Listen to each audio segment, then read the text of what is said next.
Thank you, Chargé Koenig, Minister Fulry, Hector Orlando, elected officials, distinguished leaders in the business community, and honored guests.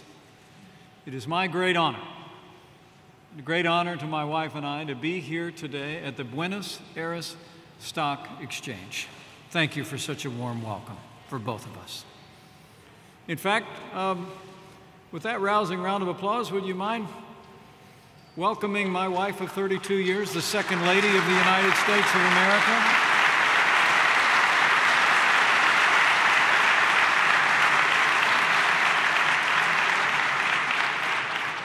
My wife Karen will be joining your First Lady later today, and she's already been enjoying the extraordinary experience of health care for children here in Buenos Aires earlier today. This is a historic moment of progress in Argentina and in freedom-loving countries across Latin America, and I'm grateful that each of you would take time to be with us today. And I bring greetings from the leader of the free world, the President of the United States of America, President Donald Trump. The President personally sent me here as the first member of our administration to visit South America as a sign of our commitment to Latin America. Our Western Hemisphere is a key priority for our administration. Our values are the same. Our interests are intertwined. And our futures are forever linked. And today, together, we have a historic opportunity for progress from South America to Central America, all across North America. And I'm here to speak about that today.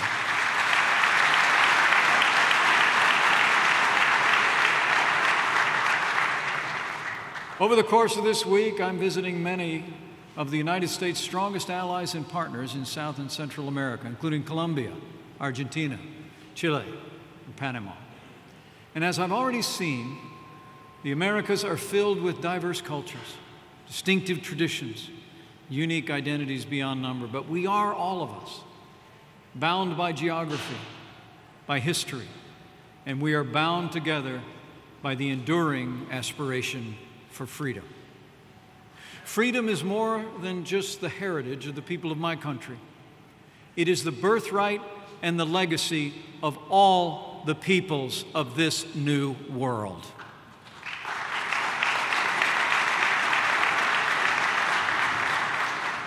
We descend from the same pioneer spirit that moved our forebears to leave their families and homes and sail across the sea, all for the chance to build new lives in this new world. Our similar struggles for independence weave our different threads together in the same tapestry of freedom. In the long annals of liberty, names like San Martin, Martí, and Bolivar stand with Washington, Jefferson, and Lincoln, great leaders in the cause of freedom. It was more than 240 years ago that the founders of the United States pledged to each other their lives, their fortunes, their sacred honor, to advance their God-given right to liberty. And it was only a few decades later that the forefathers of this country banded together to claim their inalienable right to freedom. My nation's Declaration of Independence was followed only 40 years later, almost to the day, by Argentina's Acta de Independencia. And today, allow me to congratulate the Argentinian people as you last year celebrated 200 years of independence.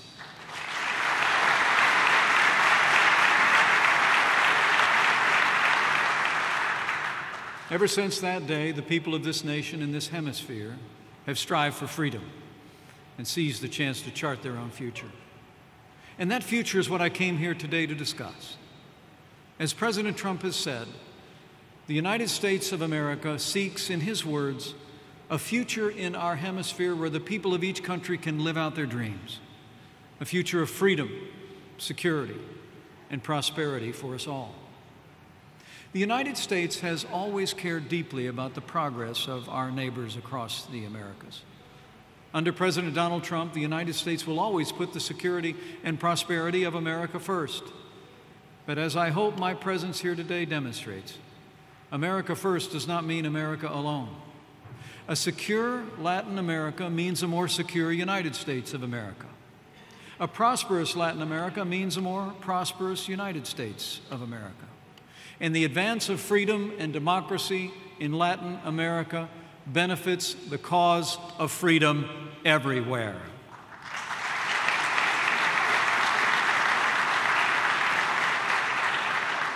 Because when free people stand together, there's nothing that we can't accomplish. And today, the winds of progress are at our back. From Mexico to Argentina, from the Pacific to the Atlantic, and in essentially every nation in between, the leaders of this region are taking historic action to improve the lives of their citizens and realize the hopes and dreams of generations past and present. And under President Trump, the United States is proud to work with you, shoulder to shoulder and hand in hand, for the benefit of our people, of this region, and the benefit of the world. The tasks before us today are perhaps summarized in 3 ways. First, we must build on the bold steps taken by leaders across this region to open new pathways to prosperity for all of our citizens and a greater opportunity for commerce. Second, we must continue to strengthen our collective security by confronting those who threaten our people and our very way of life. And finally, we must jealously protect the time-honored values that unite us and stand together to reject all who would discard freedom and democracy for tyranny and dictatorship. But everything begins with prosperity. Economic growth is the essential ingredient for success in the United States as well as Latin America. As President Trump often says, it's all about growth. A growing economy raises standards of living and allows anyone who wants to strive and climb the ladder of success.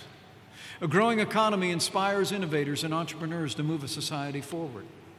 A growing economy strengthens communities and gives families a reason to put down roots that over time will blossom and bear fruit for generations to come. And a growing economy empowers those in poverty to lift themselves upward toward prosperity.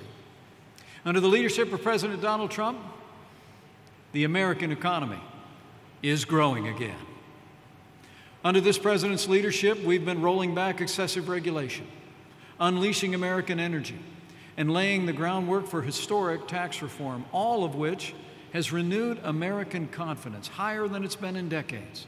It's spurred the creation of more than 1 million new jobs this year alone, and seen the wealth of Americans on our stock market rise by trillions of dollars. Under President Donald Trump, the American economy is back, and our trade is booming. Last year, the United States two-way trade within the Western Hemisphere totaled $1.6 trillion. And the United States is the largest trading partner for nearly 2/3 of the hemisphere. In fact, we trade twice as much with the countries of North, Central, and South America as we do with China. And we export more to our neighbors in the Western Hemisphere than we do to all of Asia combined. Our flourishing trade relationship is the result of many factors, but one of the most important is the large number of U.S. free trade agreements that facilitate commerce across this region. The United States has free trade agreements with 12 countries in the Americas, and they've enhanced our commercial ties with the region, integrated our economies, and aligned our standards and regulatory practices in ways that have created growth. But, as President Trump often says, every deal can be improved. And under his leadership, the United States is reviewing our existing trade agreements and negotiating new bilateral trade agreements to ensure a level playing field for the American people. President Trump has made it clear. In his words, we will uphold our values, we will defend our workers, and we will protect the innovations, creations, and inventions that power our magnificent country. The United States wants more trade with Latin America and the wider world. But under President Donald Trump, we'll not only have free trade, but we'll have fair trade. To this end, yesterday, President Trump directed the U.S. Trade Representative to determine whether to investigate China regarding the theft of American intellectual property. And that investigation has already begun. And just tomorrow, the United States will join with Canada and Mexico to formally begin the process of modernizing the North American Free Trade Agreement for the 21st century.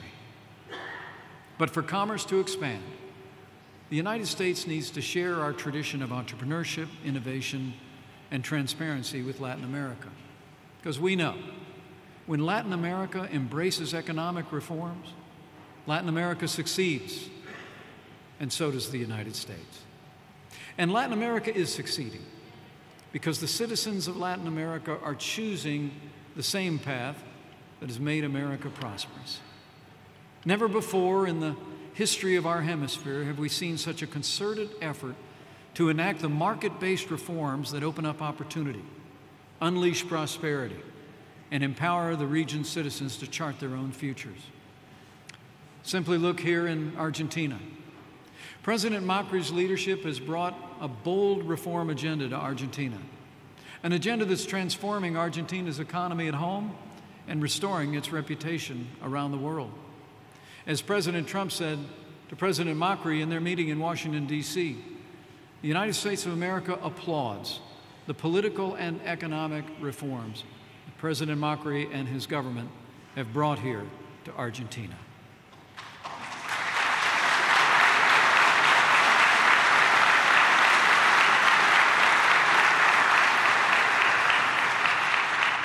Over the past 18 months, President Macri has taken important steps to break down barriers to growth, eased currency controls, re-entered global capital markets, cut import and export tariffs, modernized labor rules, and invested in much-needed infrastructure. And today, President Macri and I continue discussions on expanding agricultural trade between the United States and Argentina. And I can tell you, we are very close to completing an agreement that will benefit American pork producers and Argentinian consumers to strengthen the trade relationship between both our countries.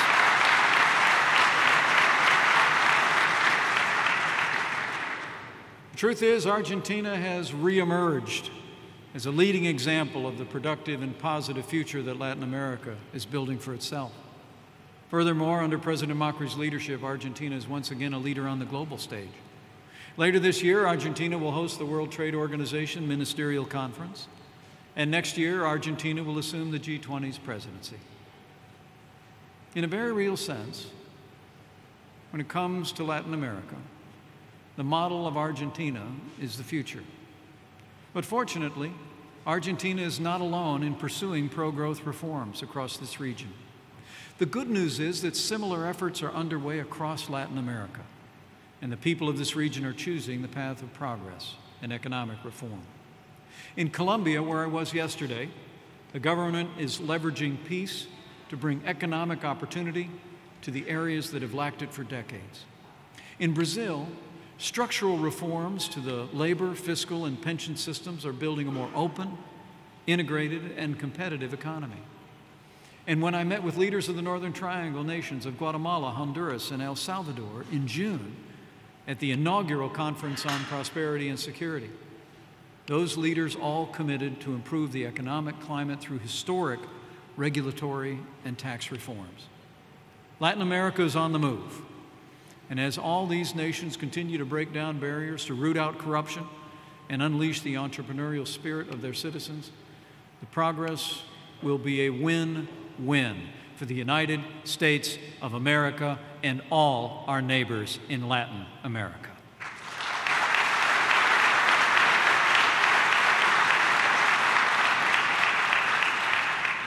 Truth is, U.S. businesses, like many of those gathered here, are already responding to these actions with renewed confidence and investment, supporting jobs in the United States and across Latin America. Here in Argentina, Viacom recently acquired the major broadcaster, Telefe, one of the first major deals inked under President Macri's leadership. In the Vaca Muerta unconventional gas field, American companies like Exxon and Chevron are working together with their Argentinian counterparts to unleash affordable and abundant energy that will drive a growing economy. Beyond Argentina, U.S. companies are investing in Latin America like never before. Cargill recently announced major investments in Colombia, where it now employs some 5,000 people. In Panama, Caterpillar helped cut the new channel for the Panama Canal, that great artery of commerce so central to the prosperity of our hemisphere and the world. Such investments in a multitude of industries will only grow as Argentina and Latin America continue to enact competitive, growth-oriented reforms. And this will further strengthen the economies of all of our nations, and it will strengthen the commerce and the significant trade relationships that we already enjoy.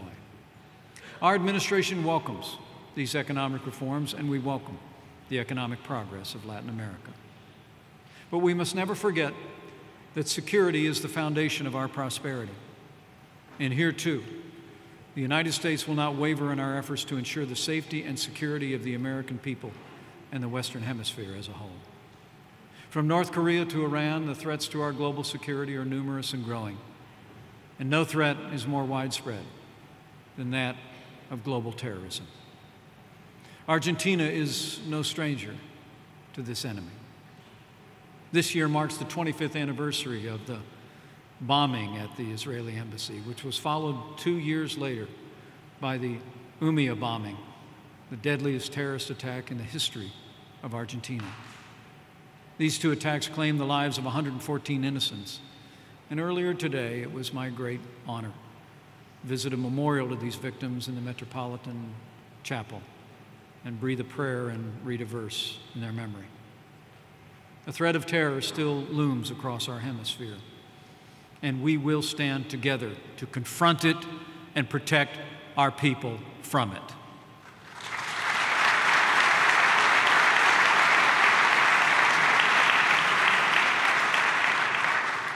And so, too, must we stand together to confront the most immediate threat to Latin America's security and prosperity, the menace of transnational crime. The human cost of crime is incalculable in destroyed lives and in violence. But the economic cost is well known. By some estimates, transnational crime now consumes up to 3% of the gross domestic product of South America and the Caribbean. In some Central American countries, the damage is more than double. The cancer of crime and corruption will continue to stifle Latin America's progress so long as it exists. So every nation must redouble our efforts to end the scourge of corruption and transnational crime, and the United States of America will continue to partner with our neighbors in the region to achieve it.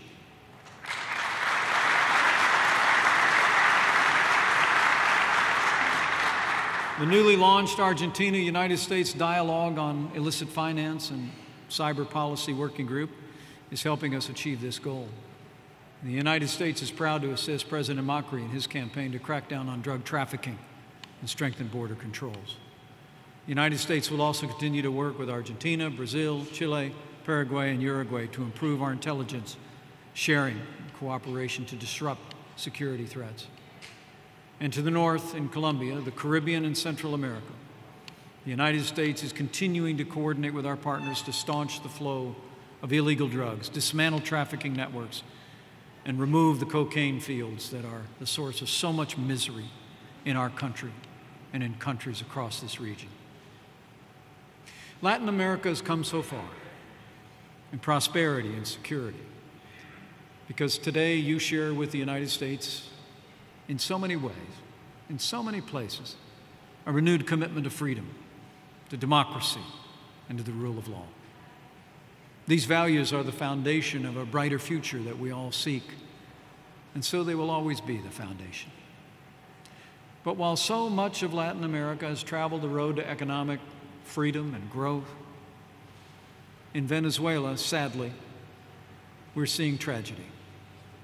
We're seeing the tragedy of tyranny play out before our eyes in our own hemisphere. As President Trump has said, the Venezuelan people are suffering and they are dying. They're experiencing grinding poverty. Families can't find the food and medicine they need to survive. Innocent children are literally perishing every day from starvation and deprivation. Just yesterday, my wife and I spent time with refugees of this crisis in a small church in Cartagena. We prayed with these families that are fleeing violence and poverty and starvation. We spoke to a grandmother who just last week reclaimed her grandchildren from Venezuela. And with tears in her eyes, she told us of how children would have to rise at 4 a.m. in Venezuela to get a ticket and then wait all day to use that ticket in the afternoon to buy one piece of bread. It's extraordinary to think in a nation that should well be one of the wealthiest nations in Latin America to hear of such deprivation and poverty. It just broke our hearts. Today, the once free people of Venezuela are being forced to endure that fate by the brutality of the Maduro regime. No free people has ever chosen to walk the path from prosperity to poverty. No free people has ever chosen to turn what was once and should still be one of South America's richest nations into one of its poorest and most corrupt. The Maduro regime has ignored and undermined their National Assembly. They've stifled the voices of a free press and the people alike. They've imprisoned countless political opponents, and more than 130 brave Venezuelans have died in a desperate fight to restore their freedom. Venezuela is sliding into dictatorship. And as President Donald Trump has said, the United States of America will not stand by as Venezuela crumbles.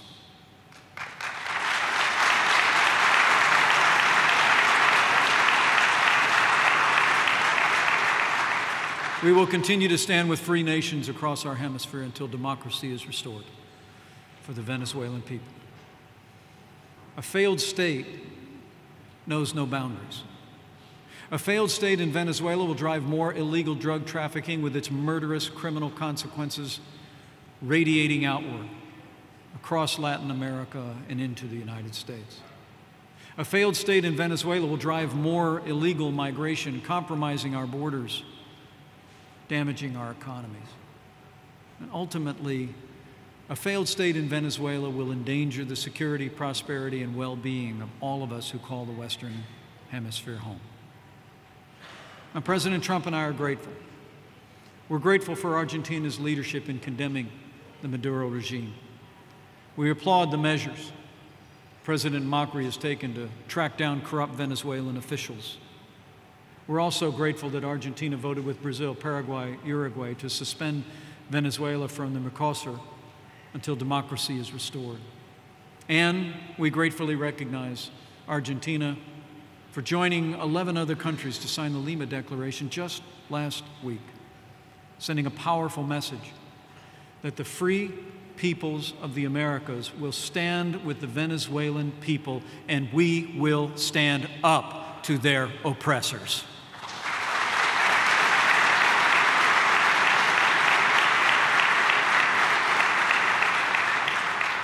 President Trump in the United States calls on all of our neighbors across Latin America to do more. And you all can be assured the United States of America will continue to bring the full measure of American economic and diplomatic power to bear until democracy is restored in Venezuela. As President Trump said just a few days ago, we have many options for Venezuela.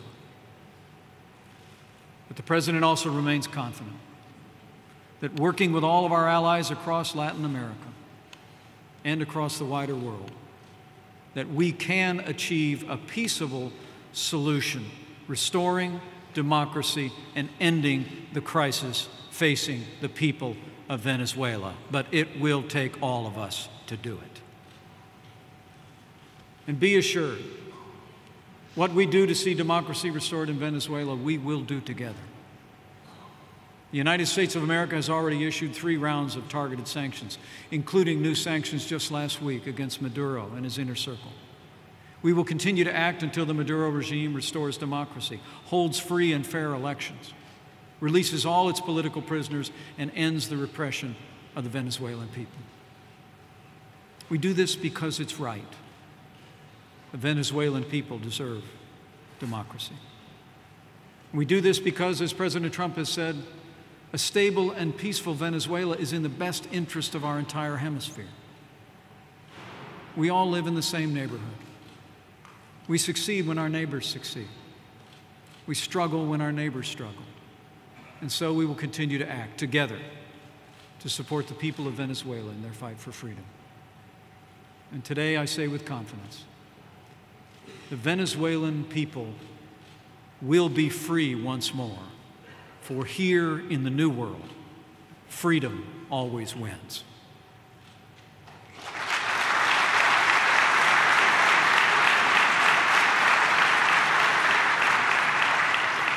As Argentina knows, freedom is a precious gift that demands constant protection, steady vigilance. And today, as in ages past, the United States will be unwavering in our resolve to uphold freedom in this hemisphere. Freedom has always been and will always be the source of our strength, the summit of the national life of our country, countries across this region. It's the very heart of who we are. And as freedom continues its advance across this hemisphere, President Trump and I know it will bring us to new heights of security and prosperity for all our people, and new heights of accomplishment that will continue to be the marvel of the world. We stand here today at the dawn of a new era in the New World. And the people of this hemisphere have a choice to make. It's the same choice that has faced us every day since 2 centuries and more ago of this nation's birth, and more than that, of my nation's birth. It's a choice that always demands our action, always commands our future. And so I say to our neighbors and friends across this hemisphere, let us here in the Western Hemisphere always choose freedom. Let us always choose democracy. Let us always stand with those who stand with these timeless values. Choose the path that America has taken throughout our history. Choose the path that Argentina is now taking with renewed vigor once again. It's bringing this country and other Latin American countries to all new heights. We need only remember the words of San Martin, whose mausoleum I had the privilege of visiting earlier today. As the great hero of liberty in this land tells us, quote, "Let us be free, for the rest matters not." My friends, the future of freedom beckons us all. And with confidence in the good people of the United States, of Argentina, and freedom-loving people all across Latin America, with firm reliance on the deep wellspring of faith in Almighty God, it is such a rich tradition in all the nations across this new world. I know we will meet that glorious future of freedom together as partners and as friends. Thank you. May God bless you. May God bless all of Latin America, and may God bless the United States of America.